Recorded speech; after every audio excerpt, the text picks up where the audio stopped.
Imagine a world where there were no oceans crossed by giant merchant fleets, no railways stretching across continents, and no aircraft carrying cargo from one side of the planet to the other. Instead, the heartbeat of civilization traveled at the steady pace of a camel's footsteps. Long before maps showed continents with clear borders, before kingdoms understood how vast the world truly was, ordinary people began creating something extraordinary. Not through conquest alone, nor by the ambitions of emperors, but through countless journeys made by merchants, guides, monks, and wanderers who slowly stitched together distant civilizations. This was not a single road. It was never paved from one end of Asia to the other. Instead, it was a living network of mountain passes, endless deserts, fertile valleys, bustling oasis towns, and forgotten footpaths that shifted with politics, weather, and opportunity. Over centuries, these routes became known collectively as the Silk Road, a name given much later by historians, but one that captures the importance of the precious fabric that traveled farther than almost any other luxury of the ancient world. Yet silk was only the beginning. Across these dusty trails moved spices whose aromas had never before reached distant kitchens. Precious gemstones crossed deserts that seemed impossible to survive. Horses bred on the Central Asian steppes transformed imperial armies. Glassware crafted in Roman workshops amazed Chinese nobles, while delicate paper, invented in China, would eventually reshape learning across continents. Ideas traveled even farther than merchandise. Religious beliefs crossed mountains alongside caravans. Languages borrowed words from strangers. Artists copied unfamiliar patterns. Doctors experimented with medicines brought from distant lands. Even stories changed as they passed from one traveler to another, growing richer with every retelling around desert campfires beneath brilliant stars. Unlike the dramatic rise and fall of a single empire, the Silk Road cannot be understood through one ruler or one nation. Its history belongs equally to emperors issuing grand decrees and to anonymous camel drivers who memorized every hidden well between distant oases. It belongs to merchants willing to risk everything on a single caravan, to monks carrying fragile manuscripts through snow-covered mountain passes, and to families who spent generations living in trading towns where dozens of languages echoed through busy marketplaces every day. Nature itself determined much of this story. Central Asia is a land of remarkable contrasts. The towering Tian Shan Mountains rise sharply above fertile valleys before giving way to immense deserts where summer temperatures become almost unbearable. Further south stand the Kunlun Mountains, whose glaciers feed rivers that disappear into vast seas of sand. Beyond them stretch some of the highest mountains on Earth, creating natural barriers that both protected civilizations and forced travelers onto narrow passages where entire cultures would eventually meet. Among these landscapes lies the Taklamakan Desert. Its very name has often been interpreted as a warning, suggesting that those who entered might never return. Endless dunes shifted constantly beneath fierce winds, burying old trails and revealing new ones without notice. Water was precious beyond measure. A single mistake could prove fatal. Because of these dangers, caravans rarely crossed the desert directly. Instead, they followed chains of oasis settlements circling its edges. Places like Dunhuang, Khotan, Kashgar, and Turpan became islands of life surrounded by oceans of sand. Their markets welcomed merchants from every direction. Their wells saved exhausted travelers. Their walls offered protection against bandits and violent storms alike. These oasis cities became far more than resting places. They became crossroads of civilization. In their crowded streets, a merchant from China might bargain with a trader from Persia. An Indian monk could share a meal beside a Roman traveler. A local craftsman might copy artistic styles never before seen in his homeland, unknowingly creating entirely new traditions that blended influences from East and West. Such encounters rarely happened in royal palaces. They happened in marketplaces. History often celebrates kings and conquerors. Yet the Silk Road reminds us that peaceful exchange can shape the world just as profoundly as warfare. The earliest foundations of these connections emerged gradually. For thousands of years before organized trade routes existed, communities exchanged local goods with neighboring settlements. Jade from western China moved eastward. Horses from the great grasslands found eager buyers among farming societies. Small quantities of precious stones traveled remarkable distances through networks of local traders who rarely journeyed more than a few hundred miles themselves. Each exchange connected another link in an invisible chain. No one intended to build a continental trade network. It simply grew. Generation after generation, paths became familiar. Wells became known. Mountain passes gained reputations. Experienced guides passed their knowledge to younger companions, while stories of profitable markets encouraged merchants to venture slightly farther than those who came before them. Eventually, scattered trails began connecting civilizations separated by thousands of miles. At one end stood Han China, powerful, organized, and increasingly curious about the lands beyond its western frontier. Far to the west flourished kingdoms and empires whose markets hungered for luxuries arriving from distant Asia. Between them stretched an immense world filled with deserts, mountains, nomadic tribes, oasis kingdoms, and countless unknown dangers. At first glance, the distance seemed impossible. Yet history often changes through quiet determination rather than sudden miracles. One careful journey became another. One successful caravan encouraged 10 more. One safe oasis inspired the construction of another farther along the route. Without realizing it, thousands of ordinary people were creating one of humanity's greatest networks of exchange. Soon, a determined envoy sent by the Han Emperor would travel farther west than nearly any Chinese official before him. His mission would forever change how China viewed the world beyond its borders, opening the first chapter of a story that would reshape commerce, culture, and civilization itself. And with his departure, the Silk Road would truly begin. The Silk Road did not begin with a merchant loading silk onto a camel. It began with a question. Far beyond the western mountains, who lived there? Were they enemies, potential allies, or simply distant strangers? No one at the Han court knew with certainty. Rumors arrived through wandering traders, but facts were scarce, and the lands beyond China's frontier remained wrapped in mystery. During the 2nd century before the Common Era, the Han Dynasty stood among the world's strongest kingdoms. Vast fields supplied grain to millions, cities expanded behind sturdy walls, and imperial officials carefully recorded nearly every aspect of daily administration. Yet despite its wealth and organization, the empire faced a persistent threat along its northern frontier, the Xiongnu Confederation. These highly skilled nomadic horsemen moved across the great Eurasian steppe with astonishing speed. Unlike settled armies burdened by heavy supply trains, they carried their world with them. Their herds provided food, clothing, and transport, allowing them to strike suddenly before disappearing back into the endless grasslands. For decades, Han border communities lived under constant uncertainty. Watchtowers scanned the horizon for dust clouds that might signal approaching riders. Farmers harvested their crops while soldiers guarded nearby fields. Entire villages sometimes abandoned fertile land simply because life near the frontier had become too dangerous. The Han emperors experimented with many solutions. Some favored military campaigns. Others offered gifts or marriage alliances in hopes of maintaining peace.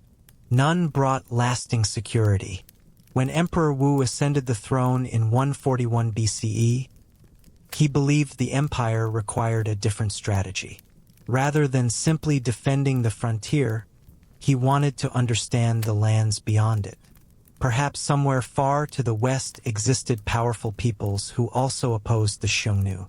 If such allies could be found, the balance of power across Central Asia might change forever. For this extraordinary mission, the emperor selected an official named Zhang Qian. Little suggested that Zhang Qian would become one of history's greatest explorers. He was neither a famous general nor a celebrated scholar. Instead, he possessed qualities far more valuable for such a journey: patience, resilience, and an unusual willingness to venture into places no Chinese envoy had ever reached.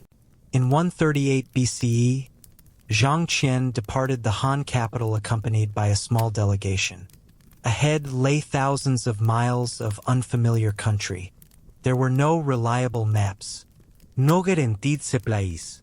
no certainty that the mission would even survive its first season. Almost immediately, disaster struck.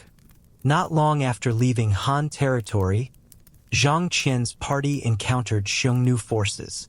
The entire delegation was captured. For many missions, this would have marked the end. Yet Zhang Qian's story was only beginning.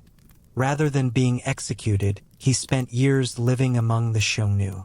Historical records suggest he remained there for more than a decade. During that time, he observed their customs, learned about life on the steppe, and quietly waited for an opportunity that might never come. Eventually, that opportunity arrived. Together with a handful of companions, Zhang Qian escaped captivity and resumed his westward journey. Most people would have turned toward home. He continued deeper into the unknown. Beyond the great deserts and mountain ranges, he encountered societies unlike anything described in Han records. The kingdom of Dunhuang, located in the fertile Fergana Valley, impressed visitors with prosperous towns, irrigated farmland, and magnificent horses whose endurance amazed Chinese observers. These powerful animals would later become famous in Han chronicles as the heavenly horses, capable of strengthening China's cavalry against its nomadic rivals. Further west, Zhang Qian discovered thriving communities connected through agriculture, trade, and diplomacy. He met rulers who governed organized states rather than wandering tribes. Markets displayed unfamiliar goods. Farmers cultivated grapes, alfalfa, and crops previously unknown in China. Every encounter expanded the Han understanding of the wider world. Although Zhang Qian failed to secure the military alliance Emperor Wu originally desired, his greatest achievement proved far more valuable. He returned with knowledge. His reports described rivers, cities, kingdoms, trade goods, climates, and political relationships stretching across Central Asia. For the first time, the Han court possessed detailed information about lands beyond its western frontier.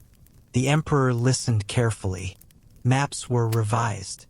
Officials debated new opportunities. Military planners saw strategic possibilities. Merchants imagined profitable markets waiting beyond the deserts. Among Zhang Qian's observations, one discovery captured particular attention. Chinese silk had already reached distant western lands.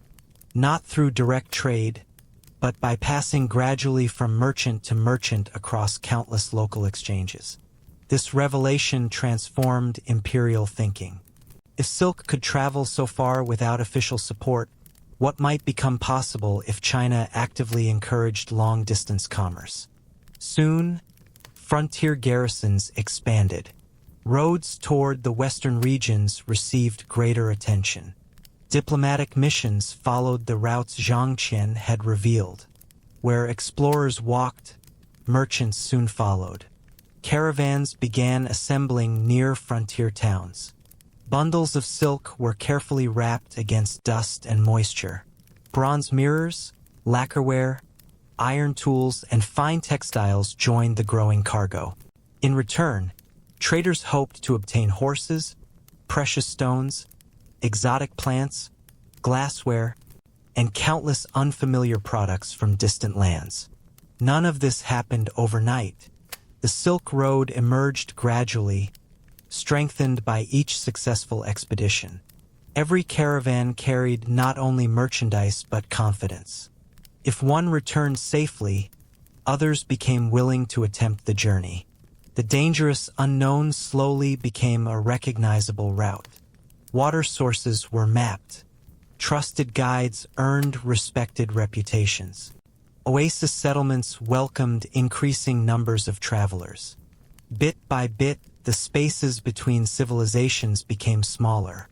Perhaps Zhang Qian himself never imagined the full consequences of his mission. He had been sent to seek allies. Instead, he opened a doorway between worlds. Through that doorway would eventually pass merchants, pilgrims, diplomats, artists, physicians, inventors, and dreamers. The roads remained difficult. The deserts remained unforgiving. The mountains still demanded courage. Yet the first bridge between east and west had finally been built, not from stone or timber, but from curiosity, perseverance, and the simple belief that the unknown was worth exploring. Long before modern passports, railways, or aircraft connected distant nations, the Silk Road depended upon people willing to leave everything familiar behind. Some traveled to earn fortunes. Others searched for knowledge. Some carried religious teachings. A few journeyed simply to understand a world far larger than their own. Their footsteps became part of history. Among the most famous was Marco Polo, whose account introduced generations of Europeans to lands that seemed almost unimaginable. Whether every story he recorded was entirely accurate remains debated, but his descriptions of China's cities, paper money, efficient administration, and thriving markets inspired curiosity across Europe for centuries. Yet Marco Polo was only one voice among many. Several decades later, another remarkable traveler began an even longer journey. His name was Ibn Battuta. Born in Tangier, Morocco in 1304, Ibn Battuta originally intended to complete the pilgrimage to Mecca. Instead, that single journey became a lifetime of exploration. For nearly 30 years, he traveled across North Africa, the Middle East, East Africa, Central Asia, India, Southeast Asia, and eventually China. His route combined sea voyages with long stretches of overland travel, frequently intersecting the ancient Silk Road. Unlike merchants whose attention focused mainly on prices and cargo, Ibn Battuta carefully observed daily life. He described how judges settled disputes in distant cities. He recorded local customs, clothing, foods, architecture, education, and religious practices. His writings reveal something extraordinary. Although languages, governments, and traditions differed widely, hospitality often united the people living along the trade routes. Travelers depended upon inns, caravanserais, monasteries, and generous local families willing to provide food, water, and shelter. Without this culture of hospitality, long-distance travel would have been nearly impossible. Every successful journey relied upon countless acts of kindness performed by strangers. Meanwhile, countless travelers whose names history never recorded quietly kept the Silk Road alive. Camel drivers memorized dangerous mountain passes. Guides located hidden desert wells. Blacksmiths repaired broken horseshoes before another exhausting journey. Stable workers cared for tired animals. Cooks prepared simple meals that restored exhausted caravans. Scribes copied contracts. Interpreters bridged languages. Doctors treated injuries and disease. The Silk Road functioned because thousands of ordinary people performed extraordinary work every day. By the 14th century, however, signs of change had become increasingly difficult to ignore. The Black Death had devastated populations across Eurasia. Entire communities disappeared. Some caravan towns never fully recovered. Trade continued, but confidence had been shaken. Political fragmentation returned as the Mongol Empire broke apart into competing states. Instead of crossing one vast empire, merchants once again encountered multiple borders, changing taxes, local conflicts, and uncertain security. The journeys became slower, more expensive, more dangerous, yet an even greater transformation was quietly approaching. Not across the deserts, across the oceans. For centuries, transporting goods overland required countless exchanges. A bolt of silk leaving China might pass through dozens of merchants before reaching Europe. Each transaction increased its cost. Each border introduced new taxes. Each mountain pass created fresh risks. European kingdoms increasingly wondered whether another route existed. Could ships reach Asia directly? Portuguese sailors began exploring the western coast of Africa. Year after year, they pushed farther south, carefully mapping coastlines that had remained unfamiliar to Europeans for centuries. Advances in navigation gradually made longer voyages possible. Improved compasses, more accurate maps, stronger ships, better understanding of ocean winds. Together, these innovations transformed what sailors believed possible. Then, in 1498, a Portuguese navigator named Vasco da Gama rounded the southern tip of Africa and reached India by sea. The achievement changed global history. For the first time, European merchants possessed a practical maritime route connecting Europe directly with the Indian Ocean. No deserts, no mountain passes, no endless caravan journeys across Central Asia. Ships could carry far larger quantities of cargo than camel caravans ever could. Spices, textiles, porcelain, precious stones, and countless other goods gradually shifted toward maritime trade. Ports became more important. Many inland caravan cities slowly declined. Some adapted, others faded into silence. Caravanserais that had once echoed with merchants speaking dozens of languages welcomed fewer visitors each passing decade. The bells of camel caravans grew less frequent. Ancient wells remained, but many served only local communities rather than international commerce. Even so, the Silk Road never disappeared completely. Regional trade continued. Pilgrims still traveled. Ideas still crossed Asia. Local merchants maintained commercial networks that had existed for centuries. The roads simply no longer served as the world's primary commercial highway. The oceans had assumed that role. Ironically, the Silk Road's greatest achievement helped make its decline possible. They mapped mountains, recorded rivers, introduced unfamiliar products, built trust across civilizations. The age of caravans gradually gave way to the age of ships. Yet the influence of those ancient roads could not be erased.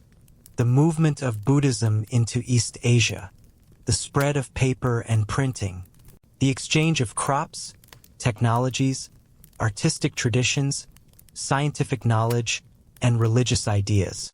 None of these achievements vanished when maritime trade expanded.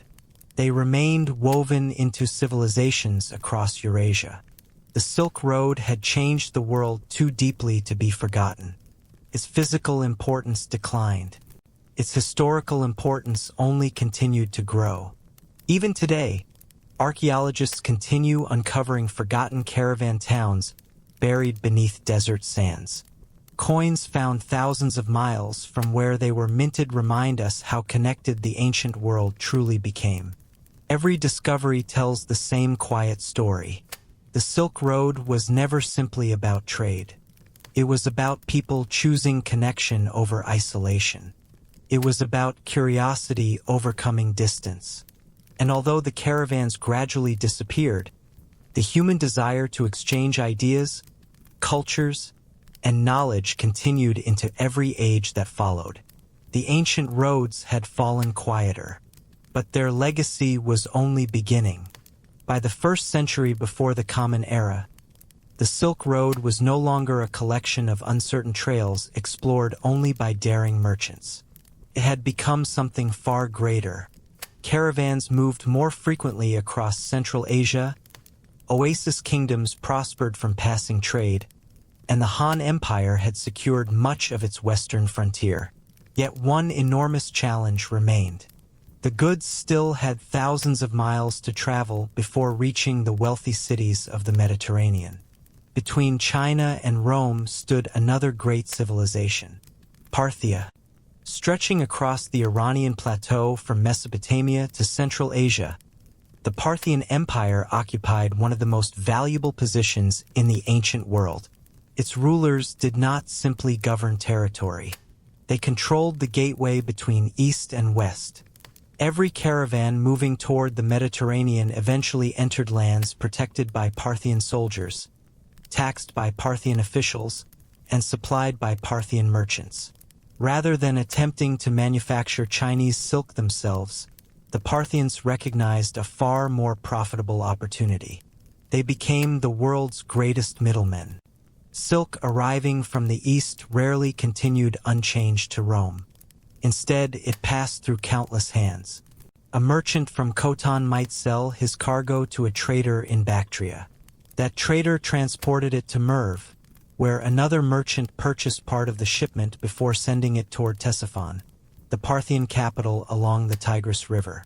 There, Roman merchants eagerly waited to purchase luxury goods that had already crossed deserts, mountains, and several kingdoms. Each exchange increased the price. By the time a bolt of Chinese silk reached a wealthy Roman household, it was worth many times its original value. The journey itself created wealth. Parthian cities flourished because of this constant movement. Merv became one of the greatest caravan cities of Central Asia, its markets overflowing with merchants speaking dozens of languages. Warehouses stored silk beside spices, precious stones, ivory, glassware, and rare animals destined for distant rulers. Further west, Ctesiphon grew into one of the richest cities of its age. Its busy river ports connected overland caravans with boats traveling through Mesopotamia, creating another layer of commerce that linked the Silk Road with waterways leading toward the Mediterranean. For Parthian rulers, protecting these routes became essential. Fortified outposts guarded important passes. Military patrols discouraged bandit attacks. Road stations provided fresh animals, clean water, and shelter for official messengers and trusted merchants. Taxes collected from this enormous commercial network funded armies, palaces, irrigation systems, and ambitious construction projects throughout the empire. Meanwhile, another civilization watched these Eastern luxuries with growing fascination. Rome. Although Roman citizens often imagined silk as a mysterious product gathered from distant forests or strange trees, few understood its true origin. China itself remained almost mythical. Roman writers referred to its people as the Ceres, describing them as peaceful producers of astonishingly fine cloth that seemed lighter than air. Among Rome's wealthy elite, silk became the ultimate symbol of status. Senators wore silk-trimmed garments during public ceremonies. Noble women admired its softness and brilliant colors. Emperors offered silk robes as extraordinary diplomatic gifts. The fabric represented elegance unlike anything woven within the Roman world. Not everyone approved. Some Roman philosophers argued that excessive luxury weakened traditional values. The historian Pliny the Elder complained that enormous quantities of Roman gold disappeared eastward every year in exchange for luxury goods that contributed little to military strength or agricultural production. Yet demand never faded. As long as wealthy customers desired silk, merchants continued searching for new supplies. Ironically, direct contact between Rome and Han China remained exceptionally rare. The distance was immense. Political borders shifted constantly. Most merchants specialized only in one section of the route rather than attempting the entire journey. Instead, information traveled step by step. A Roman merchant might never meet a Chinese trader. A Han official might never see a Roman city. Yet their lives became connected through an invisible chain of exchanges stretching across thousands of miles. Ideas traveled alongside merchandise. Roman glass amazed Eastern craftsmen with its remarkable clarity. Persian metalworkers developed techniques admired throughout Asia. Chinese lacquerware fascinated Western nobles who had never encountered such durable decorative finishes. Every caravan carried objects that inspired curiosity, imitation, and innovation. Even food slowly crossed continents. Grapes spread farther east. New herbs, spices, and fruits appeared in unfamiliar kitchens, gradually becoming ordinary parts of local diets despite their distant origins. Knowledge proved even more valuable. Astronomers compared observations of the stars. Physicians exchanged medicinal plants and healing practices. Mathematicians encountered unfamiliar methods of calculation. While few individuals recognized the scale of these exchanges, civilization itself quietly became more interconnected. Language reflected this transformation. Markets developed practical vocabularies blending Persian, Sogdian, Greek, Aramaic, and local dialects. Successful merchants often mastered several languages, knowing that clear communication could determine the difference between profit and disaster. Trust became the most valuable currency. A respected caravan leader could secure better prices simply because buyers believed his word. Reputation crossed borders faster than any shipment.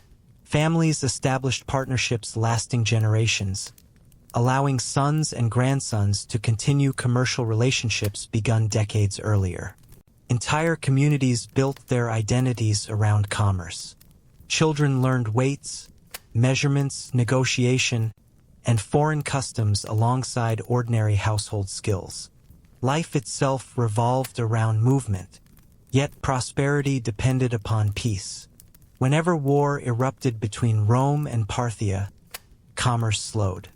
Mountain passes became dangerous. Taxes increased. Merchants delayed departures until conditions improved. Still, trade never disappeared completely. The profits were simply too great. Even rival empires recognized that maintaining commerce often benefited both sides more than endless conflict. The Silk Road had become larger than any single kingdom. It survived changing rulers because countless ordinary people depended upon its continued existence. By the 2nd century of the Common Era, another remarkable power emerged farther east. The Kushan Empire. Positioned between India, Central Asia, and Persia, the Kushans would transform the Silk Road once again, not merely through trade, but through the spread of one of history's greatest spiritual traditions. The roads were no longer carrying only silk. They were carrying ideas capable of changing entire civilizations. As the Silk Road matured during the 1st and 2nd centuries of the Common Era, another remarkable empire emerged at its center. Unlike Rome in the west or Han China in the east, the Kushan Empire occupied the lands that connected them both. Its territory stretched across modern Afghanistan, Pakistan, northern India, and parts of Central Asia, embracing fertile valleys, towering mountains, and some of the busiest trade routes on Earth. Geography became the Kushans' greatest advantage. Every caravan traveling between east and west eventually passed through lands influenced by Kushan authority. Rather than viewing merchants as outsiders, Kushan rulers understood that commerce brought prosperity. Roads were maintained, mountain passes secured, and caravan cities encouraged to grow into thriving centers of exchange. The empire itself had humble beginnings. Its founders belonged to the Yuezhi, a nomadic people who had once lived far to the east. Centuries earlier, pressure from rival tribes forced them westward across Central Asia. What began as a migration eventually transformed into conquest. Instead of simply adopting the customs of conquered peoples, the Kushans blended them together. Greek artistic traditions remained from Alexander the Great's campaigns. Persian administrative methods influenced government. Indian philosophies shaped religious life. Central Asian horsemanship strengthened the army. The result was one of the ancient world's most diverse civilizations. Its cities reflected this remarkable mixture. Bustling marketplaces displayed Chinese silk beside Indian cotton, Roman glass beside Persian silver, and fragrant spices beside finely carved ivory. Languages overlapped in every direction. A merchant from Samarkand negotiated with an Indian jeweler. A Chinese traveler exchanged greetings with a Persian caravan master. A Buddhist monk shared tea beside a Greek-speaking craftsman.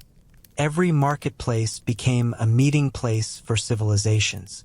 Among the Kushan rulers, none became more celebrated than King Kanishk.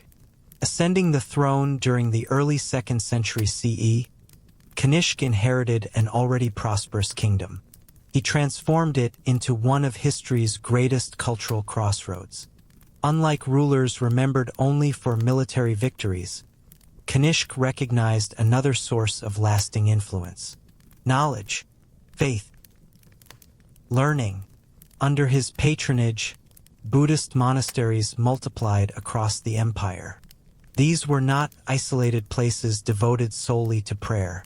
They served many purposes. Travelers found shelter within monastery walls. Merchants stored valuable cargo in secure courtyards. Pilgrims rested before continuing dangerous journeys through mountain passes. Scholars copied manuscripts that otherwise might have disappeared forever. In many regions, monasteries became the safest buildings a weary traveler could hope to reach before nightfall.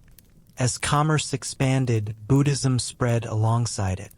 Monks rarely traveled alone. They joined caravans already crossing deserts and mountains, knowing that experienced merchants understood the safest routes and reliable water sources.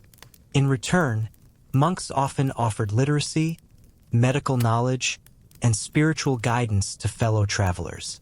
Their presence gradually transformed the Silk Road into something much greater than a commercial highway. It became a highway of ideas. Sacred texts carefully wrapped in protective cloth traveled hundreds, sometimes thousands of miles. Wooden statues, painted scrolls, and delicate manuscripts crossed landscapes once thought impossible to navigate. Each successful journey carried not only religion but also philosophy, ethics, architecture, literature, and artistic inspiration. Nowhere was this blending more visible than in Gandhara.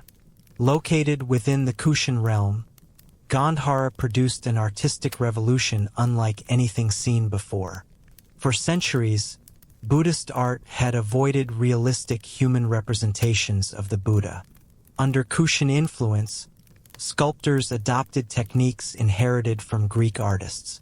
Stone figures appeared with natural facial expressions, flowing robes resembling classical Mediterranean clothing, and remarkably lifelike proportions. The result was something entirely new: Eastern spirituality expressed through Western artistic traditions. These sculptures would influence Buddhist art from Afghanistan to China, Korea, and eventually Japan. Trade itself continued to flourish. Caravans leaving India carried cotton textiles, ivory carvings, precious gemstones, sandalwood, pepper, cinnamon, and medicinal herbs. From China came silk, lacquerware, paper, bronze mirrors, and iron tools. Persian merchants contributed silverwork, carpets, and beautifully crafted metal vessels. Roman traders eagerly purchased whatever luxury goods reached their markets. Each exchange enriched multiple societies at once. The Kushans encouraged this prosperity by issuing reliable gold coins accepted across much of Central Asia. Their currency displayed an extraordinary diversity. Some coins depicted Greek deities. Others featured Persian gods. Many honored Buddhist symbols. Still others reflected Indian religious traditions. These designs revealed an empire comfortable embracing different cultures rather than suppressing them. Tolerance became practical policy. A merchant's religion mattered less than his honesty. A traveler's language mattered less than his willingness to trade peacefully. This openness attracted skilled craftsmen, scholars, physicians, and entrepreneurs from every direction.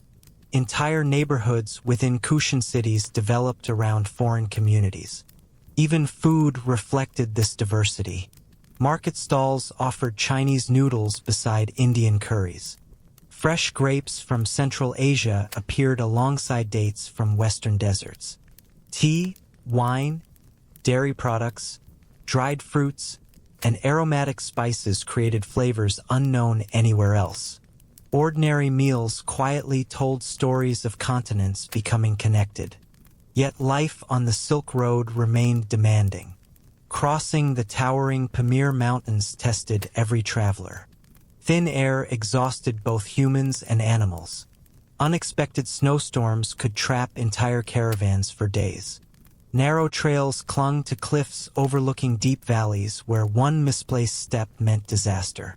Experienced guides became invaluable. Their knowledge passed carefully from parent to child, generation after generation. At night, beneath brilliantly clear skies, merchants gathered around campfires sharing stories collected from distant lands. Some spoke of magnificent Roman cities.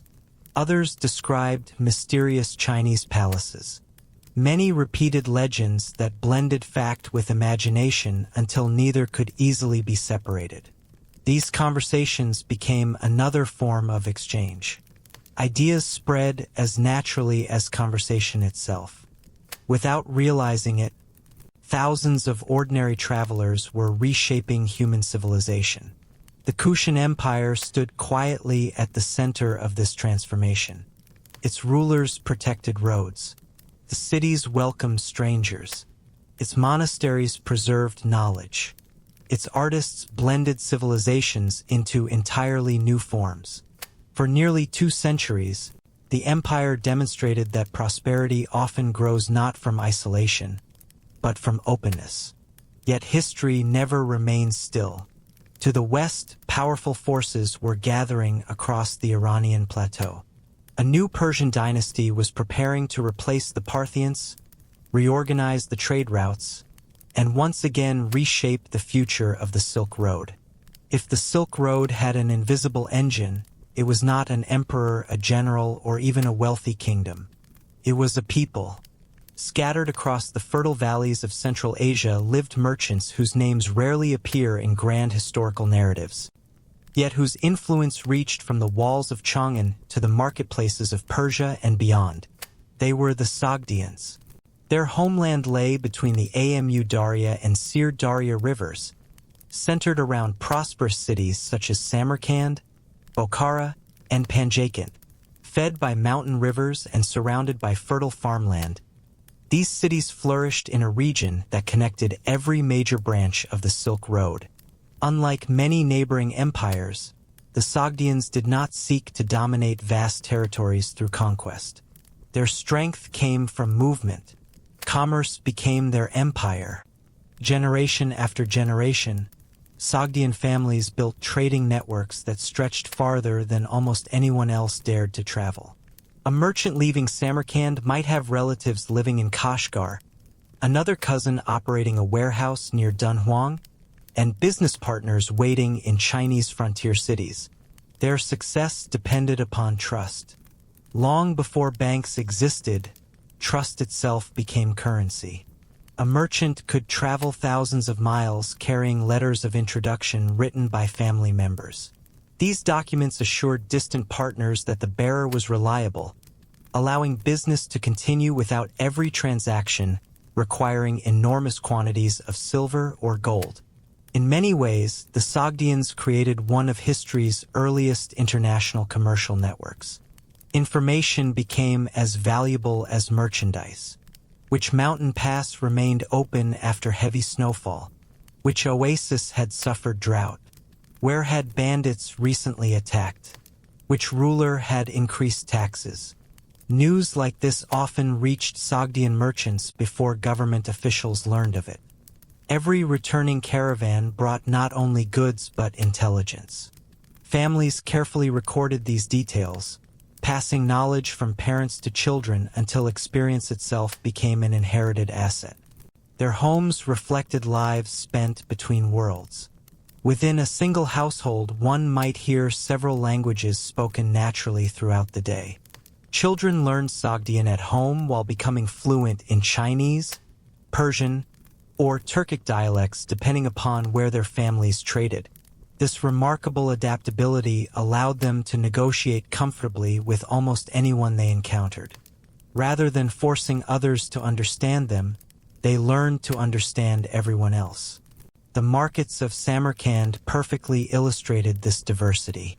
At sunrise, camel caravans slowly entered the city gates after weeks crossing deserts and mountain passes.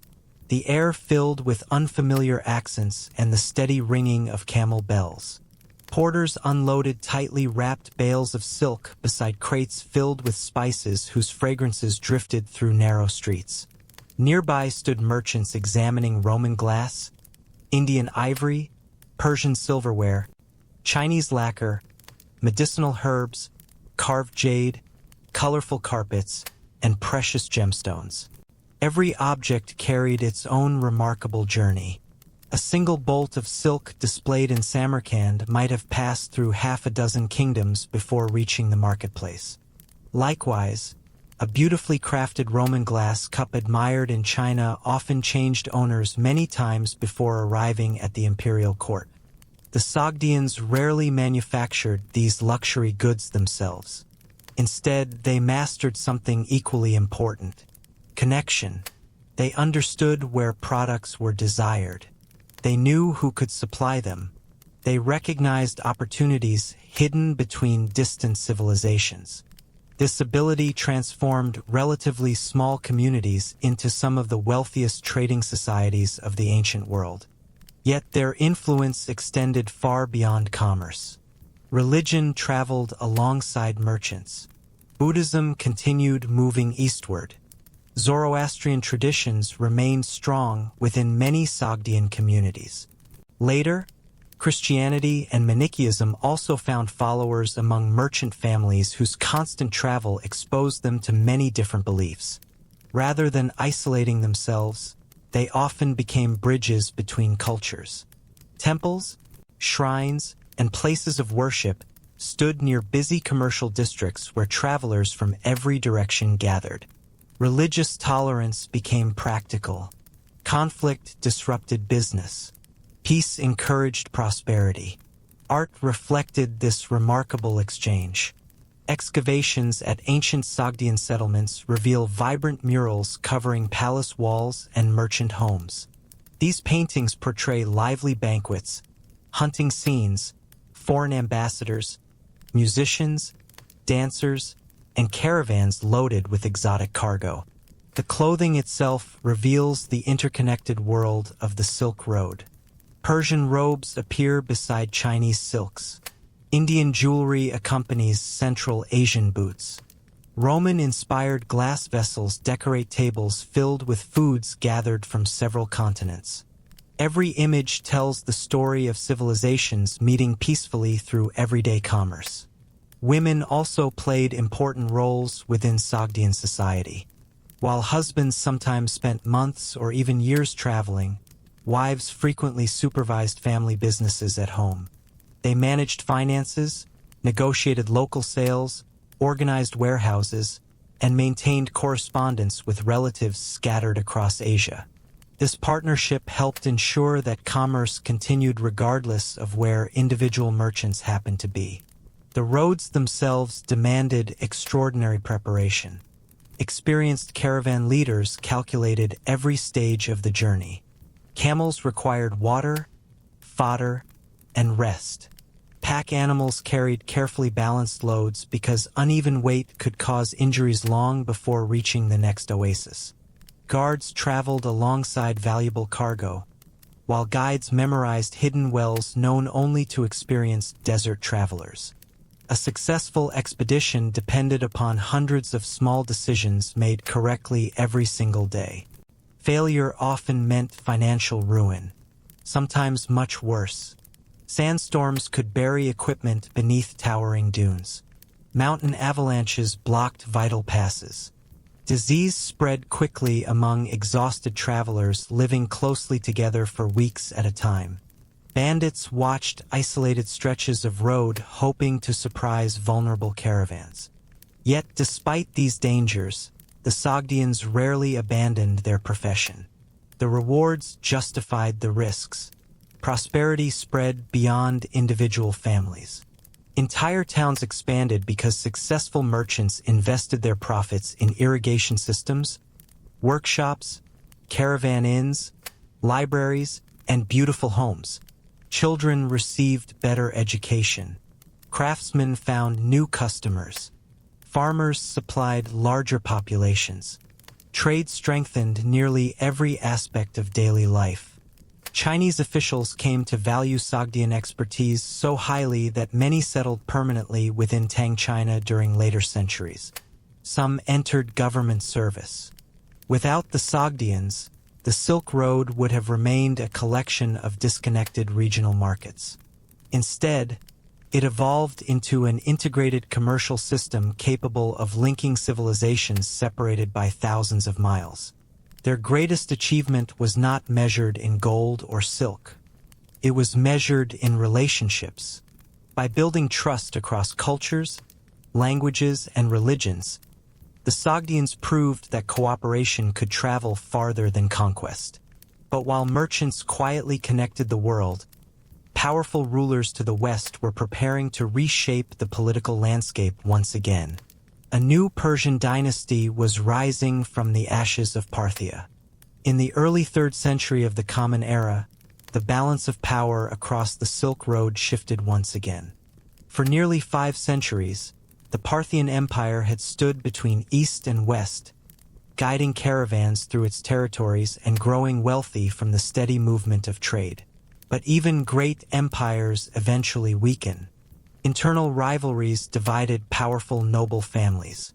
Provincial governors became increasingly independent. Wars with Rome drained precious resources. Across southern Persia, one ambitious ruler watched these struggles with growing confidence. His name was Ardashir.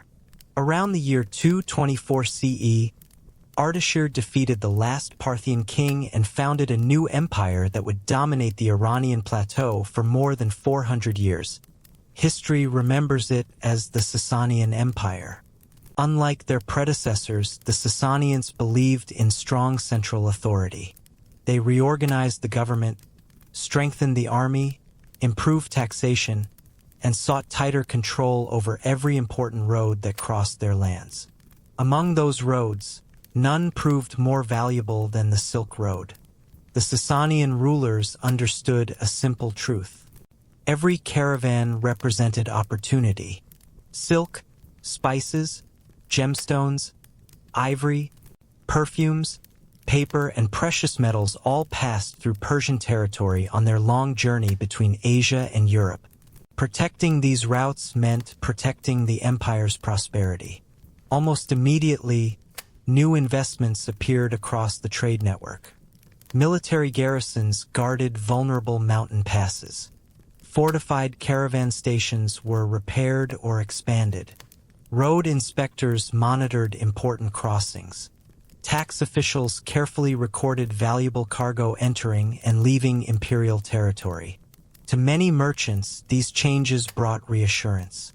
The taxes were rarely welcomed, but predictable taxes were far better than unpredictable robbery. Safety encouraged commerce. Commerce encouraged prosperity. Large caravanserais became defining features of the Sasanian landscape. Constructed from thick stone or baked brick, these impressive buildings resembled small fortresses rising from otherwise empty countryside. Massive wooden gates closed each evening after travelers entered. Inside, spacious courtyards allowed camels to rest while merchants unloaded their cargo. Small rooms surrounded the central courtyard, providing simple but welcome shelter after exhausting weeks on the road. Blacksmiths repaired damaged equipment. Stable hands cared for weary animals. Cooks prepared warm meals from grain, dates, vegetables, and lamb purchased from nearby villages.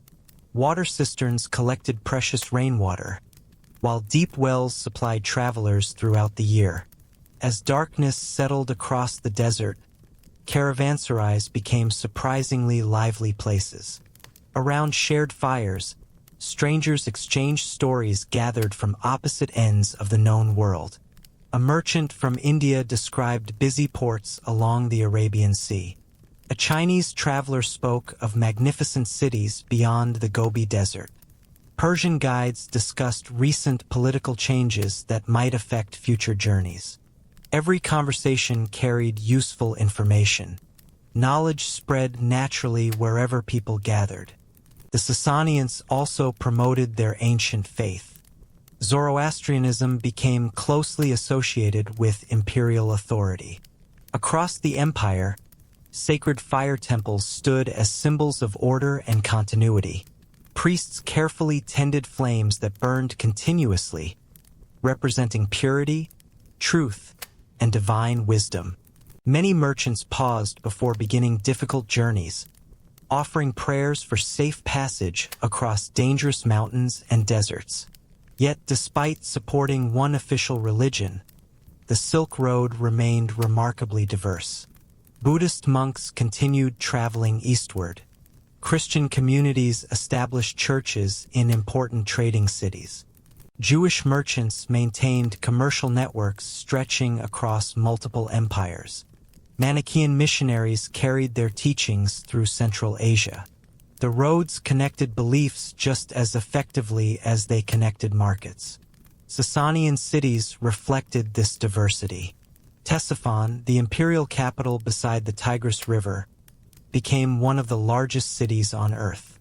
Its magnificent palaces overlooked crowded streets where caravans arrived almost daily. Warehouses overflowed with imported luxuries. Silk from China, pepper from India, amber from the Baltic, glass from Roman Syria, pearls from the Persian Gulf. Few places illustrated the interconnected ancient world more vividly. The famous Arch of Tak Khasra dominated the city's skyline. Built without modern steel or concrete, its enormous vaulted hall demonstrated the remarkable engineering abilities of Persian architects. Foreign ambassadors entering the capital often stood in silent amazement beneath its towering ceiling. The building itself became a statement. Persia had returned as one of the world's great powers. Meanwhile, Roman demand for Eastern luxuries continued growing. Silk remained the most desired commodity. Roman nobles willingly paid astonishing prices for garments woven from the delicate Chinese fabric. Some senators criticized this growing obsession. They argued that excessive spending on foreign luxuries weakened Roman discipline and drained imperial wealth. Still, fashion proved stronger than philosophy. Demand never disappeared. As long as wealthy customers desired silk, merchants continued risking their lives to deliver it. This created an unusual relationship between Rome and Persia. The two empires fought frequent wars.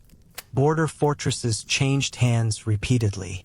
Generals celebrated victories that often lasted only a few years. Yet even while soldiers battled one another, merchants quietly continued doing business. Trade slowed during major conflicts. It almost never stopped entirely. Economic necessity often proved stronger than political hostility. The Silk Road had become larger than the ambitions of any single emperor. Its survival depended upon thousands of ordinary people whose livelihoods relied upon peaceful exchange. Art also flourished during this remarkable era. Persian metalworkers produced elegant silver plates decorated with royal hunting scenes. Textile workshops created intricate fabrics admired across Eurasia.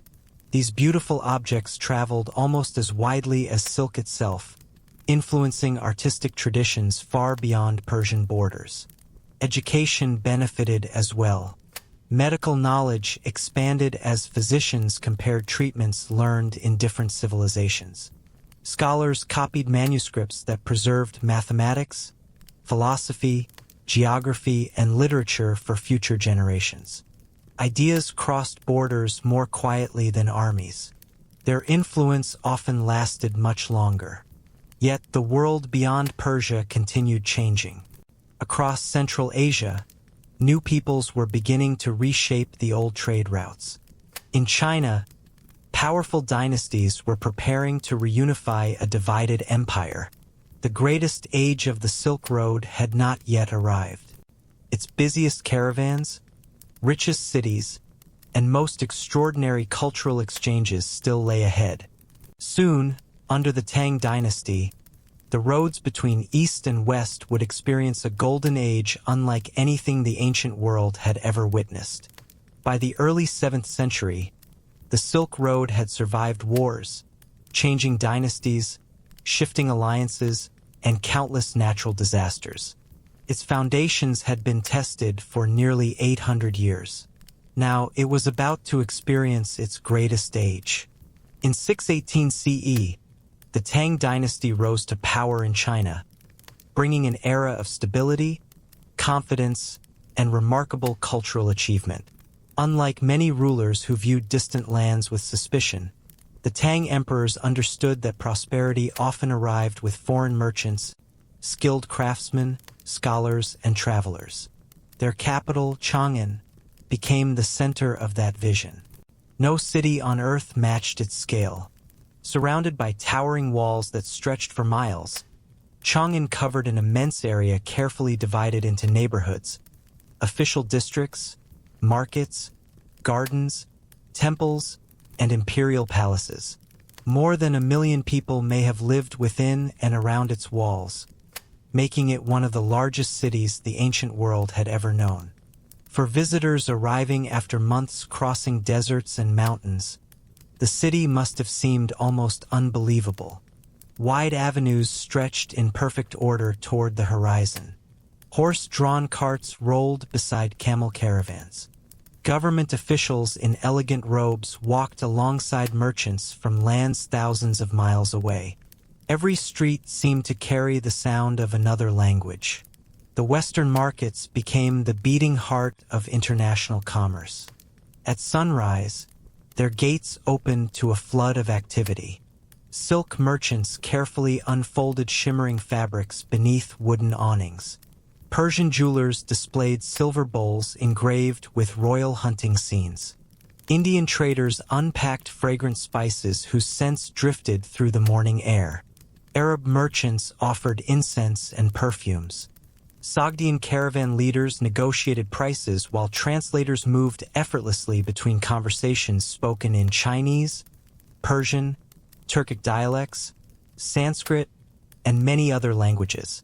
Few places in history brought together so many cultures so peacefully. The Tang government encouraged this remarkable diversity.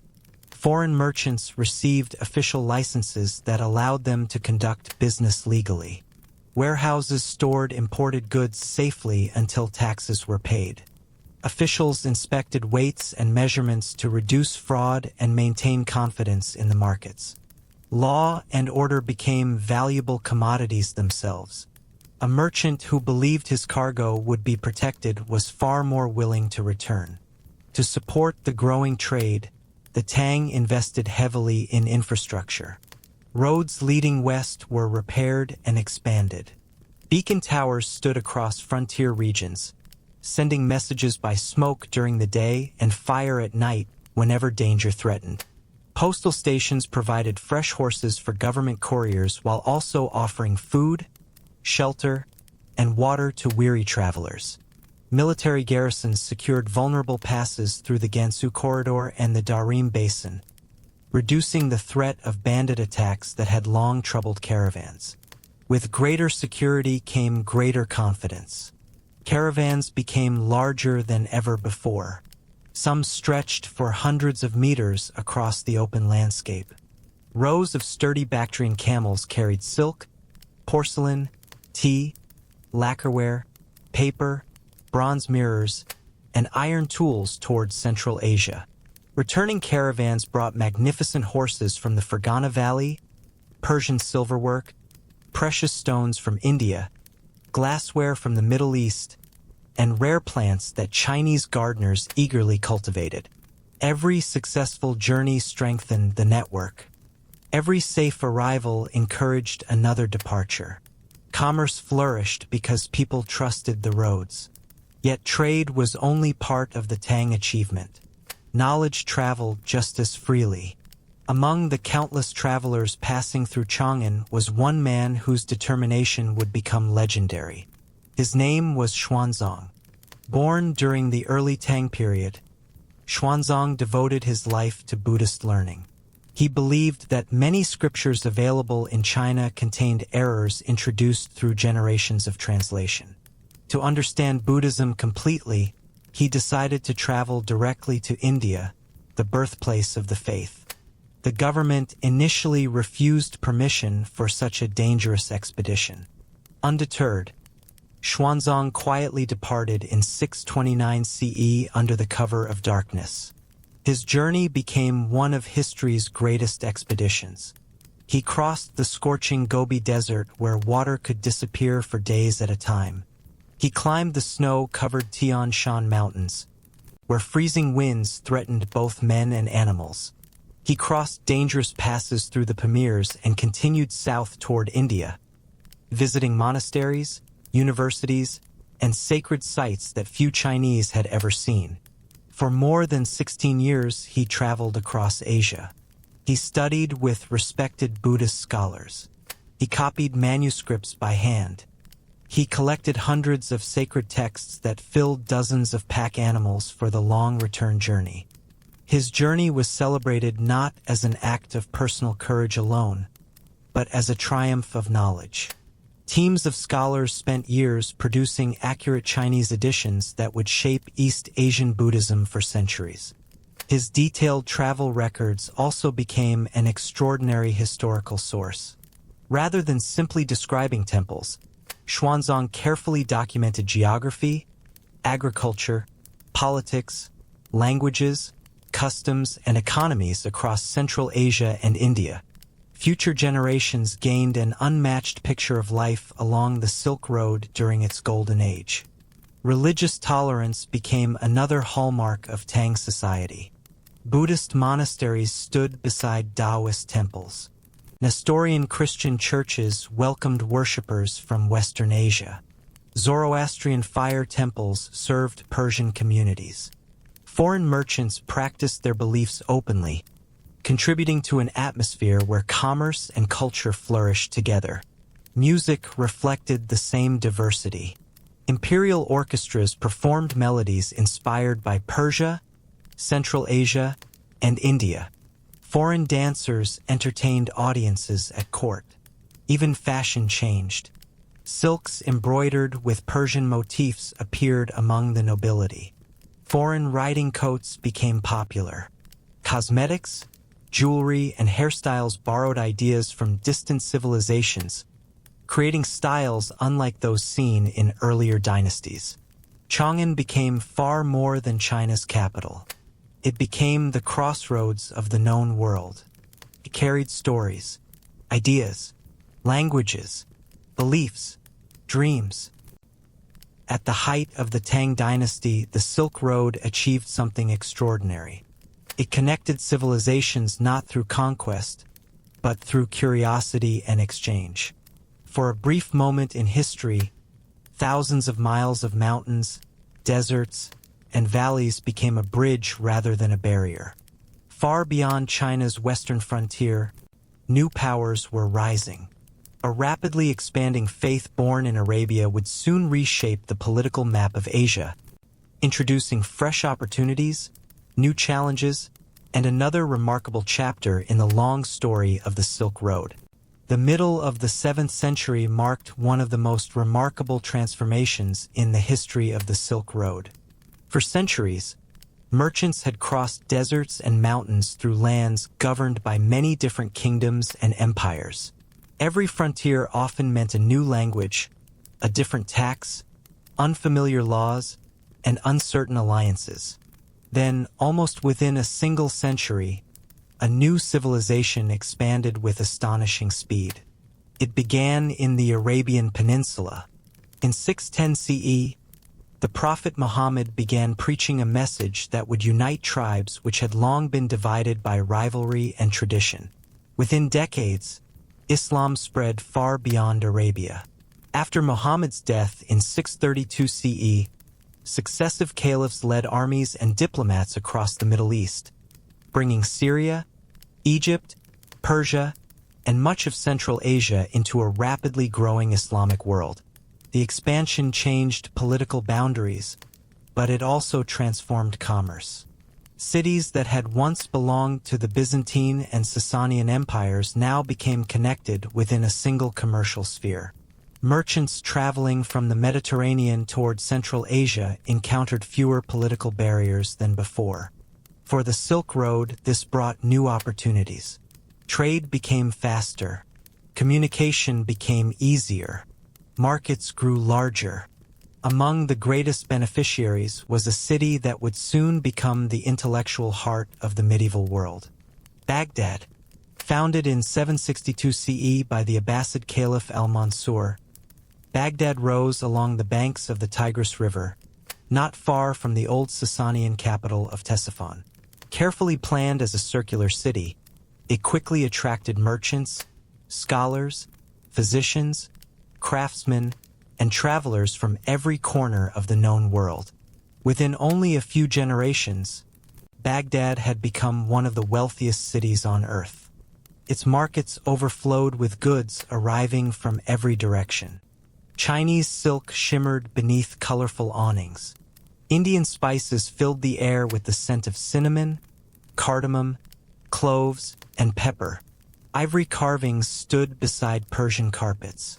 Glass lamps from Syria reflected sunlight across polished bronze mirrors imported from distant workshops.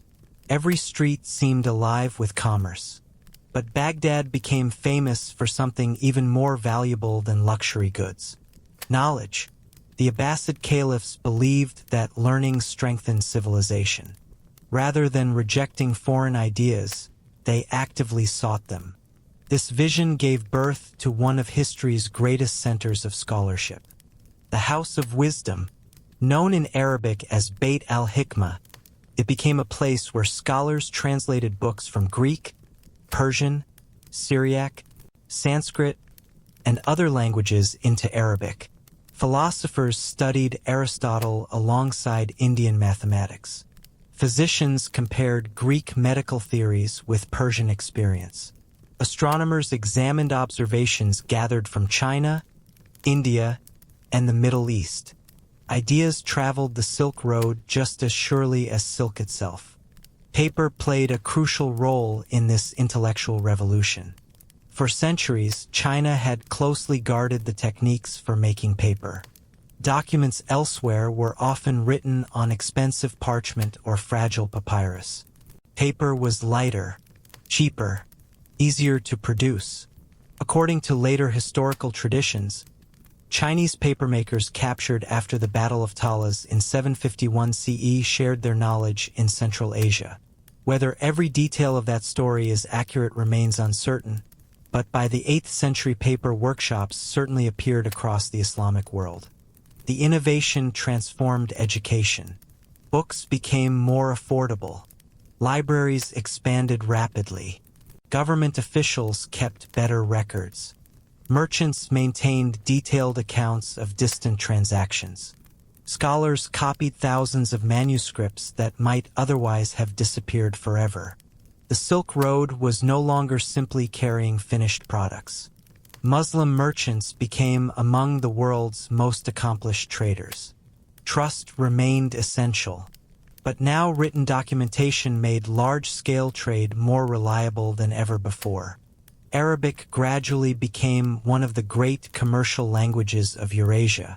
Alongside Persian, Sogdian, Chinese, and Turkic languages, It helped merchants negotiate across enormous distances.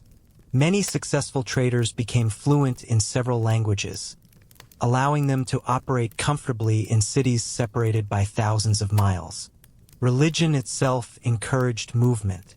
Every year, Muslim pilgrims journeyed toward the holy cities of Mecca and Medina.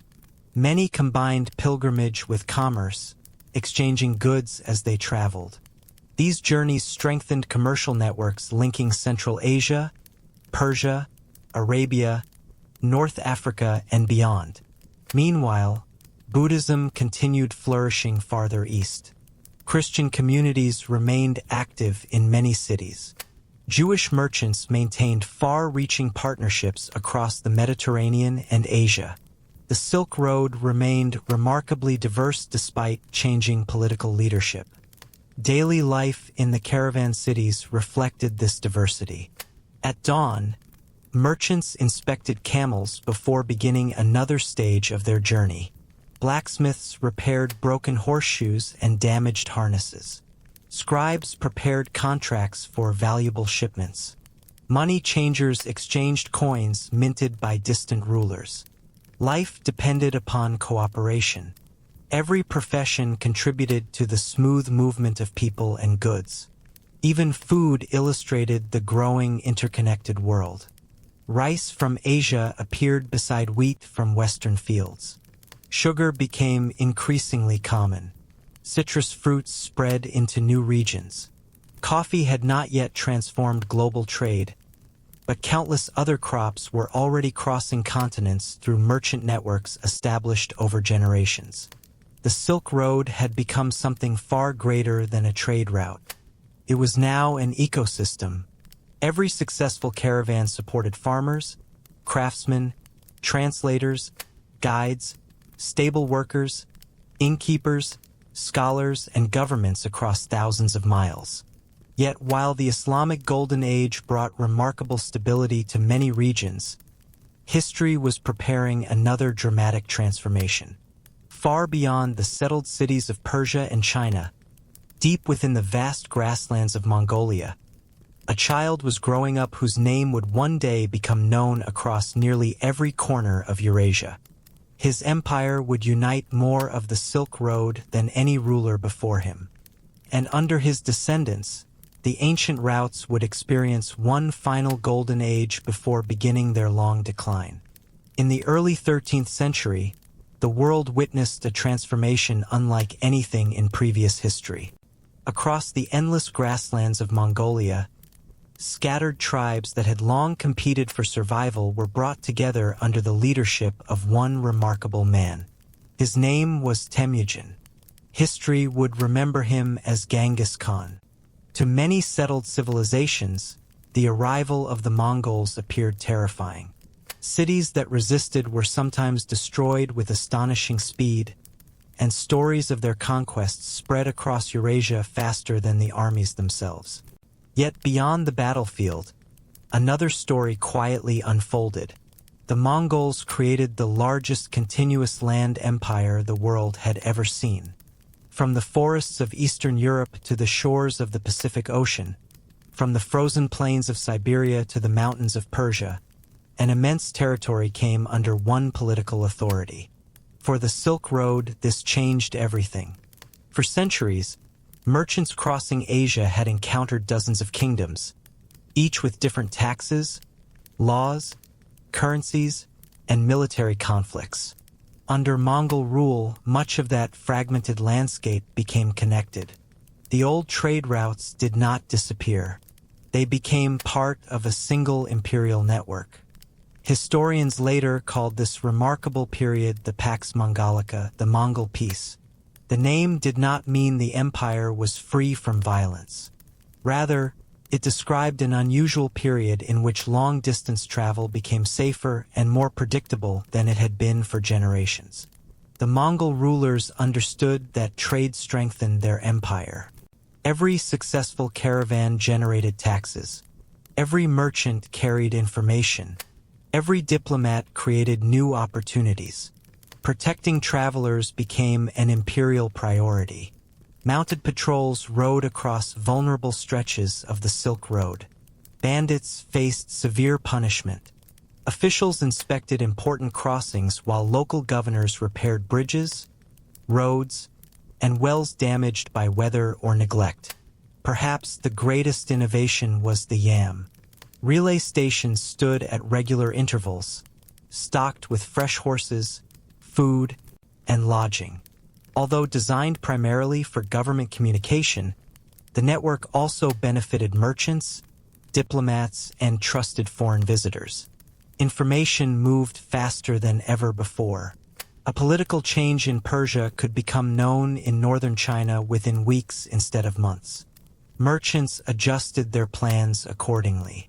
Trade became more efficient because uncertainty declined. The Mongols themselves valued practical knowledge. Unlike some conquerors who imposed a single culture upon conquered peoples, they often employed talented individuals regardless of language or religion. Persian administrators managed finances. Uyghur scribes maintained official records. Arab physicians treated members of the royal court. European craftsmen introduced unfamiliar techniques. This openness encouraged movement across the empire. Entire families relocated in search of opportunity. Artisans accepted commissions thousands of miles from their birthplace. Scholars exchanged ideas with colleagues they otherwise would never have met. The Silk Road became not merely a commercial route, but a corridor of human talent. One remarkable traveler symbolized this era more than almost anyone else. Marco Polo. Born in Venice around 1254, Marco joined his father and uncle on a journey that carried them across Persia, Central Asia, and eventually into the court of Kublai Khan, grandson of Genghis Khan and ruler of the Mongol Empire in China. Whether every detail recorded in his later writings is completely accurate remains debated by historians. But there is little doubt that his journey introduced countless Europeans to descriptions of cities, customs, technologies, and wealth beyond anything they had previously imagined. He wrote of enormous Chinese cities filled with canals and markets. He admired efficient postal stations stretching across the empire. To many readers in medieval Europe, these accounts sounded almost unbelievable. Yet much of what Marco Polo described reflected the extraordinary reality of Mongol Asia. Kublai Khan himself encouraged international commerce. His capital welcomed Persian astronomers, Tibetan monks, Muslim merchants, Chinese scholars, and foreign diplomats alike. Imperial workshops produced silk, porcelain, lacquerware, and textiles destined for markets across Eurasia. Foreign merchants found opportunities unlike any previous generation had known. The movement of ideas accelerated alongside trade. Gunpowder technology gradually spread westward. The magnetic compass became increasingly familiar beyond East Asia.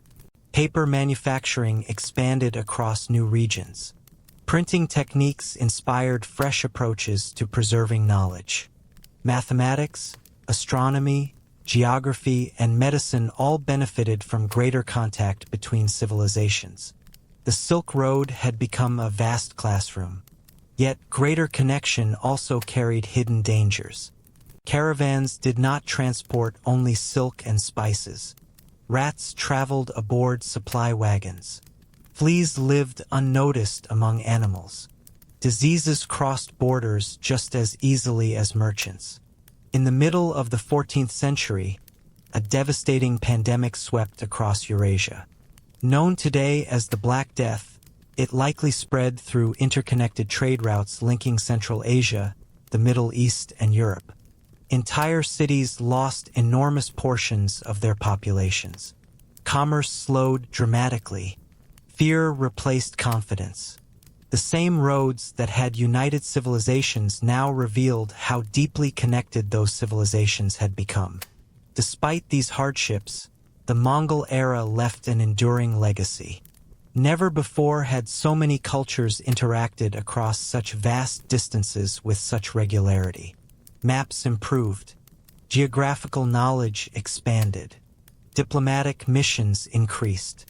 Merchants gained confidence to travel farther than earlier generations had imagined possible.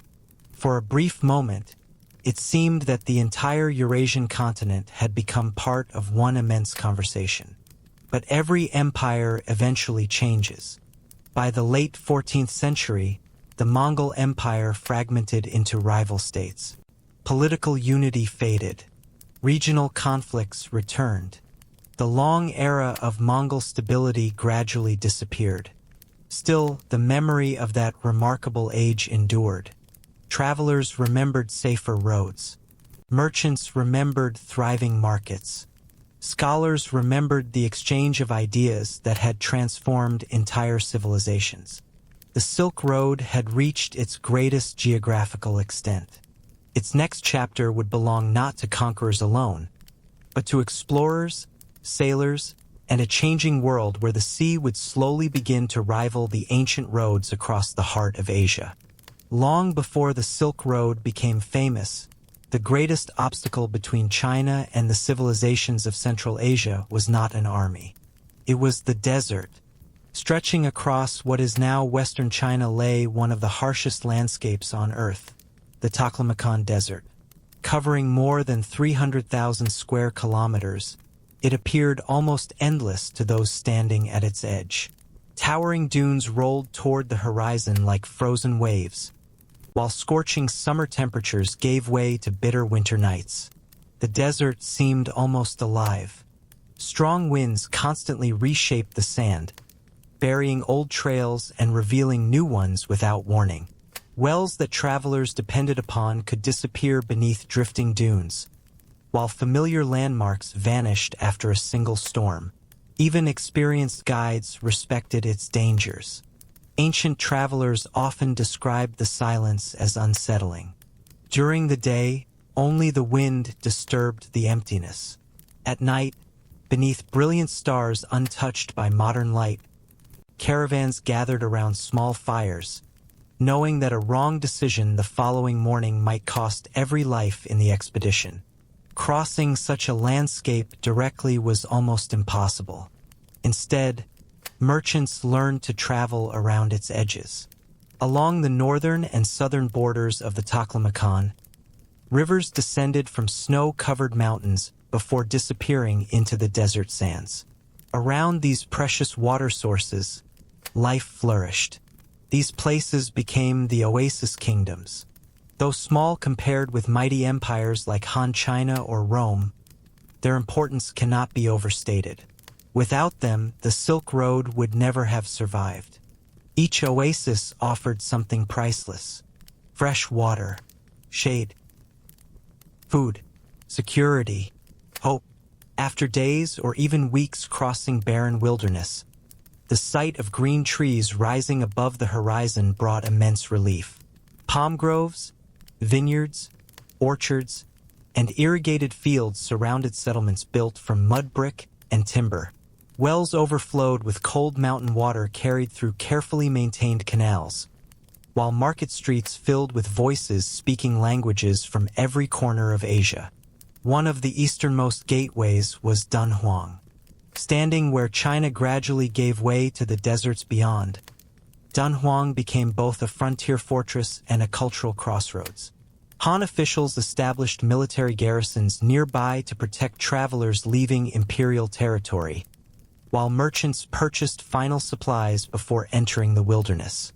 Families living there understood that every arriving caravan carried news from distant lands. Stories traveled almost as quickly as merchandise. Farther west stood Khotan. Unlike many neighboring settlements, Khotan possessed natural resources that attracted merchants from remarkable distances. Its rivers produced beautiful white jade, treasured in China for centuries as a symbol of purity, wisdom, and authority. Long before silk dominated trade, jade from Khotan had already found its way into Chinese royal workshops.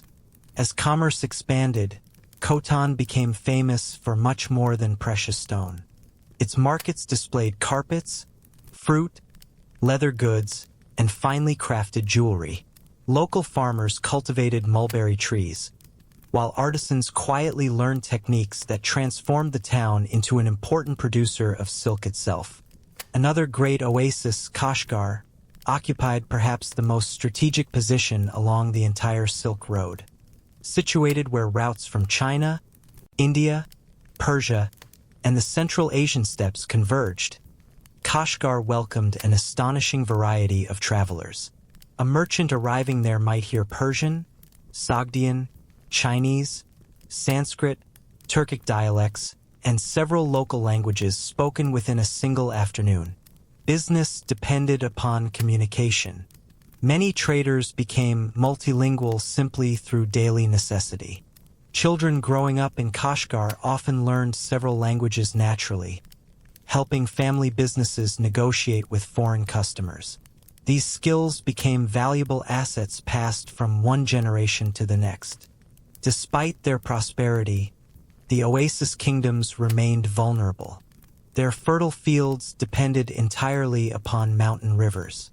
A prolonged drought could threaten entire communities. Likewise, political instability endangered trade. A caravan hearing rumors of conflict ahead might choose another route, depriving an oasis town of valuable income for weeks or months. Because of this dependence, local rulers generally favored stability. They invested in wells, irrigation channels, marketplaces, caravanserais, and defensive walls. Travelers paid taxes or fees in exchange for food, lodging, secure storage, and armed protection when necessary. These investments benefited everyone. Merchants reached their destinations more safely. Local craftsmen found eager customers. Farmers sold surplus grain and fruit. Camel owners rented animals to passing caravans. Even musicians and storytellers earned livelihoods entertaining exhausted travelers during evenings spent inside caravan inns. Religion also flourished within these peaceful settlements.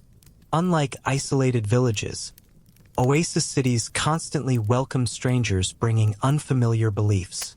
Buddhist monks from India stopped to preach beneath shaded courtyards. Local spiritual traditions continued alongside newer faiths. Later, Zoroastrian priests, Christian missionaries, and eventually Muslim scholars would all pass through the same streets. Rather than replacing one another immediately, these traditions often coexisted for generations. Temples, shrines, and monasteries stood surprisingly close together, reflecting a society shaped by movement rather than isolation. Art changed as well. A craftsman might carve Buddhist figures using artistic techniques borrowed from Greek sculpture. Another painted Persian floral designs onto Chinese-inspired ceramics. Over time, entirely new styles emerged that belonged neither fully to East nor West. Perhaps nowhere else in the ancient world blended cultures so naturally.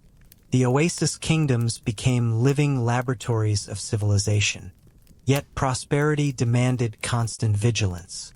Bandits watched caravan routes, hoping to attack isolated groups before they reached safety.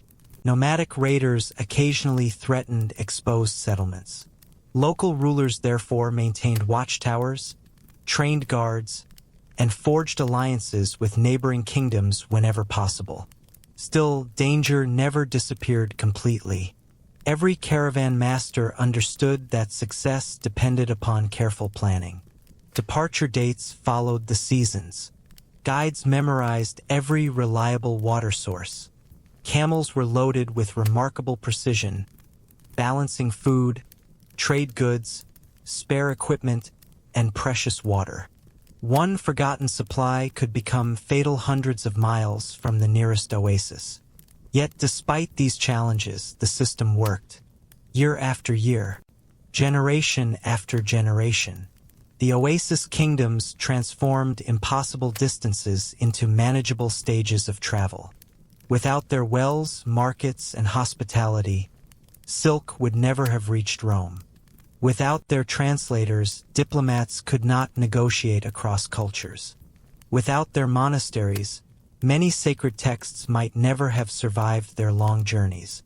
These small kingdoms, often overshadowed by mighty empires in history books, quietly became the beating heart of the Silk Road. And as caravans grew larger and more frequent, another great power to the west prepared to shape the destiny of this expanding network. The Persian world, and beyond it, the Roman Empire, were about to become indispensable partners in one of history's greatest exchanges. As the great camel caravans gradually disappeared from the deserts of Central Asia, the Silk Road itself seemed to fade into history. Its caravanserais grew quiet. Some oasis towns were abandoned. Others became small villages surrounded by drifting sand. For centuries, travelers passed the crumbling walls of forgotten cities without realizing they had once stood at the center of the world's greatest trade network. Yet appearances can be deceiving.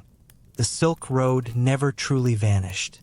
Its roads may have grown silent, but its influence continued to shape the world in ways that remain visible even today. Its greatest legacy was never silk. It was connection. Long before the internet, railroads, or airplanes, the Silk Road proved that civilizations separated by thousands of miles could learn from one another without conquest. Ideas became the most valuable cargo ever transported. Consider paper. Invented in China during the Han Dynasty, paper slowly moved westward through Central Asia. Once paper-making techniques reached the Islamic world, scholars refined production methods and established workshops in cities like Samarkand and Baghdad. From there, paper eventually entered Europe. Books became less expensive. Libraries expanded. Knowledge could be copied and shared far more easily than before. Without that quiet technological journey across Asia, the intellectual history of Europe, and eventually the world, might have unfolded very differently. Printing followed a similar path. Although movable type developed independently in different regions, the wider exchange of materials, techniques, and ideas encouraged innovation across continents. The written word became increasingly accessible. Learning slowly spread beyond royal courts and religious institutions. Mathematics also crossed borders. Indian numerals traveled west through Persian and Arab scholars before reaching Europe. The concept of zero, now essential to modern science and computing, spread through these same networks. Astronomers exchanged observations. Engineers borrowed practical designs. Physicians compared treatments gathered from distant traditions. The Silk Road quietly assembled humanity's collective knowledge one conversation at a time. Religion experienced equally profound transformations. Without the Silk Road, Buddhism would likely never have spread so deeply into China, Korea, and Japan. Monks carried sacred texts through mountain passes, translating unfamiliar ideas into local languages. Each translation required careful thought. Each generation interpreted ancient teachings through the lens of its own culture. The result was not simple imitation. It was adaptation. Meanwhile, Christianity, Islam, Zoroastrianism, Manichaeism, Judaism, and many smaller faiths all traveled portions of the same network. Sometimes they competed. Sometimes they coexisted peacefully. Often they influenced one another in subtle ways. The Silk Road became one of history's greatest meeting places for human belief. Art tells the same story.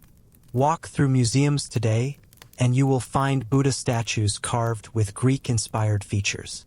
Persian silver decorated with Chinese dragons. Roman glass discovered in ancient Chinese tombs. Indian textiles incorporating Central Asian patterns.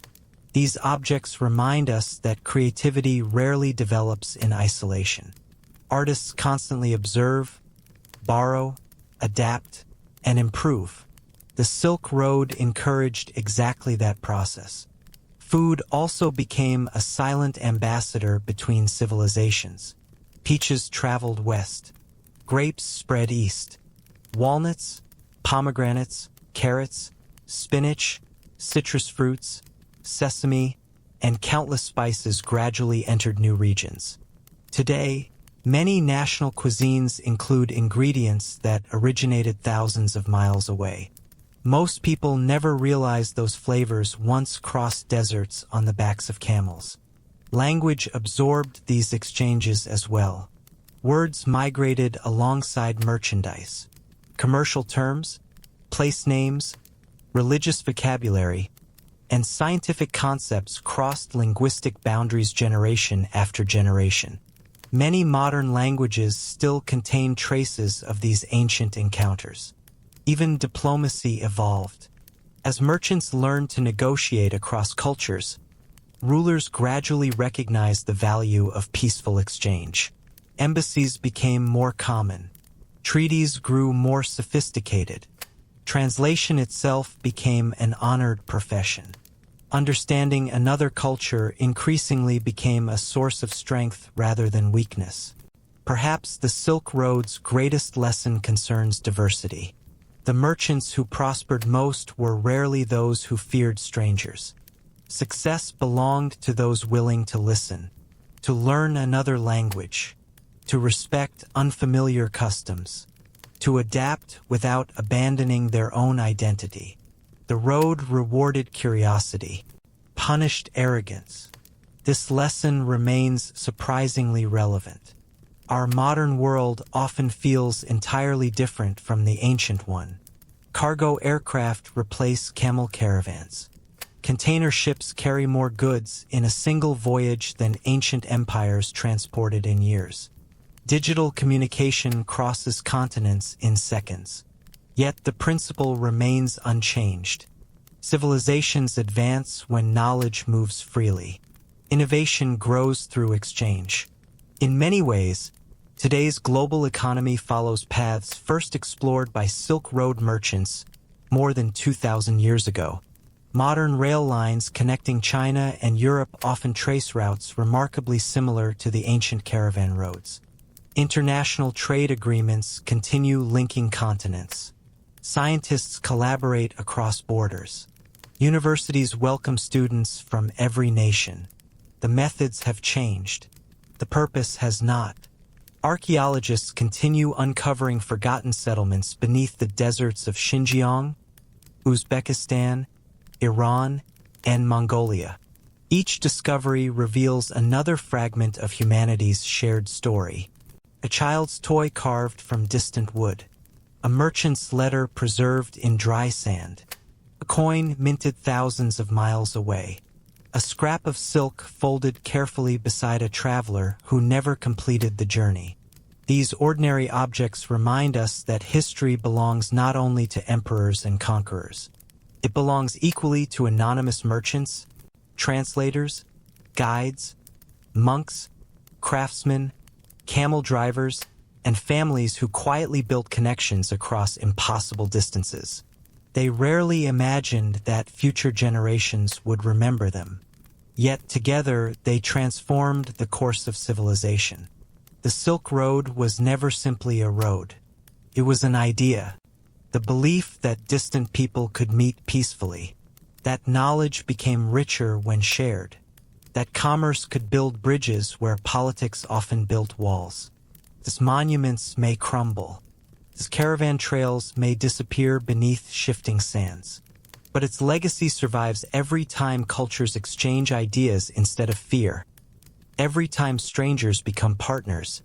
And every time curiosity carries humanity toward a wider understanding of the world. In that sense, the Silk Road has never truly ended. It simply found new roads. Now, as our long journey across the Silk Road slowly comes to its end, the voices of the merchants begin to fade into the distance. The bells hanging from the necks of weary camels grow quieter with every passing step. The campfires burn lower. The marketplaces that once echoed with countless languages gradually settle into silence. If you could stand above Central Asia tonight, looking down from the stars, the ancient roads themselves would be almost impossible to see. The desert has reclaimed many of them. Wind has erased the footprints of millions who once crossed these landscapes. Mountain passes that echoed with caravan bells now hear only the whisper of the wind. Many of the great caravanserais have become quiet ruins.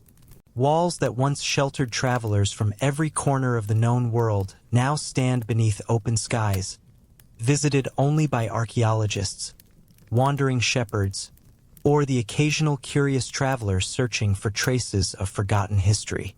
Yet history has a remarkable way of hiding itself.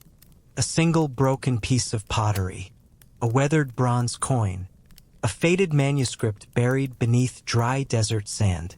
Each discovery reminds us that ordinary people once filled these silent places with laughter, conversation, trade, and hope. It is easy to remember the emperors, the Han rulers, the Persian kings, the Roman Caesars, the Tang emperors, Genghis Khan and his descendants. Their names fill history books. But the Silk Road was never built by emperors alone.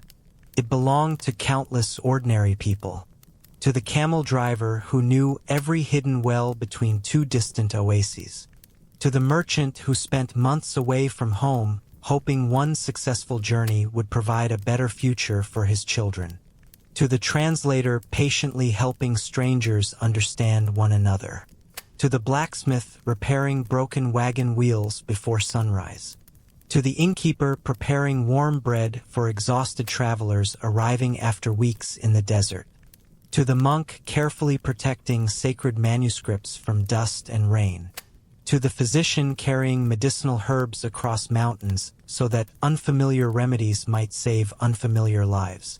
Most of their names have disappeared. Their work has not. Every peaceful exchange between distant cultures carries a small echo of what they began. Every shared discovery, every translated book, every scientific collaboration, every student studying abroad, every international friendship, every honest trade between strangers. In quiet ways, the Silk Road continues. Perhaps that is its greatest lesson. History is not only shaped by battles. Sometimes it is shaped by conversations, by curiosity, by patience, by people willing to listen before judging. The merchants who crossed Asia rarely imagined they were changing civilization.